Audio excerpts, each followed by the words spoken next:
రాత్రి పడుకున్నా గంటల తరబడి నిద్రరాక ఇబ్బంది పడుతున్నారా? మీకు తెలియకుండానే మీరు చేసే కొన్ని చిన్న తప్పులే మీ నిద్రను పూర్తిగా పాడు చేస్తున్నాయి. ఈరోజు వీడియోలో పడుకునే ముందు అస్సలు చేయకూడని 5 ముఖ్యమైన పనులేవో, అలాగే మంచి నిద్ర కోసం సింపుల్ టిప్స్ కూడా తెలుసుకుందాం. సూర్య, సితార. X1. మొబైల్, స్క్రీన్ ఎక్కువగా చూడటం. పడుకునే ముందు ఫోన్, టీవీ, ల్యాప్టాప్ చూస్తే వాటి నుండి వచ్చే బ్లూ లైట్ మెదడును యాక్టివ్గా ఉంచుతుంది. దీనివల్ల నిద్ర హార్మోన్ మెలటోనిన్ తగ్గిపోతుంది. ఫలితం నిద్ర ఆలస్యమవుతుంది. పరిష్కారం: పడుకునే 1 గంట ముందు స్క్రీన్ వాడకం తగ్గించండి. X2. ఎక్కువగా తినడం లేదా భారమైన ఆహారం. రాత్రి ఎక్కువగా తింటే జీర్ణక్రియ ఎక్కువ పనిచేస్తుంది. గ్యాస్, అసౌకర్యం వల్ల నిద్ర కుదరదు.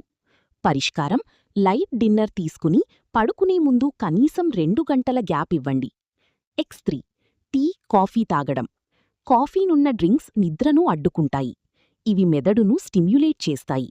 పరిష్కారం: సాయంత్రం 6 తర్వాత కాఫీన్ డ్రింక్స్ అవాయిడ్ చెయ్యండి. X4. ఎక్కువగా ఆలోచించడం, టెన్షన్ పడటం. పడుకునే సమయంలో పని, సమస్యల గురించి ఆలోచిస్తే మెదడు రిలాక్స్ కాదు. యాంగ్జైటీ, స్ట్రెస్ వల్ల నిద్రలేమి వస్తుంది. పరిష్కారం: మెడిటేషన్, డీప్ బ్రీదింగ్ ప్రాక్టీస్ చెయ్యండి. X5. వ్యాయామం, లేట్ నైట్ ఎక్సర్సైజ్.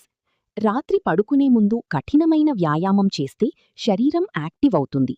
వెంటనే నిద్ర రావడం కష్టమవుతుంది. పరిష్కారం: వ్యాయామం ఉదయం లేదా సాయంత్రం చెయ్యండి. మంచి నిద్ర కోసం టిప్స్: గది చీకటిగా, ప్రశాంతంగా ఉంచండి. ఒకే టైంకు పడుకోవడం అలవాటు చేసుకోండి. గోరువెచ్చని పాలు తాగడం మంచిది. మొబైల్ దూరంగా పెట్టండి. ఇలాంటి చిన్న చిన్న అలవాట్లు మార్చుకుంటే మీ నిద్ర మాత్రమే కాదు, మీ మొత్తం ఆరోగ్యం కూడా మెరుగవుతుంది. ఈరోజు నుంచి ఈ 5 తప్పులను ఆపి ప్రశాంతమైన నిద్రను మీ జీవితంలోకి ఆహ్వానించండి. ఈ వీడియో మీకు ఉపయోగపడితే లైక్ చెయ్యండి, షేర్ చెయ్యండి. ఇంకా ఇలాంటి ఆరోగ్యకరమైన టిప్స్ కోసం ఫాలో చేయడం మర్చిపోవద్దు.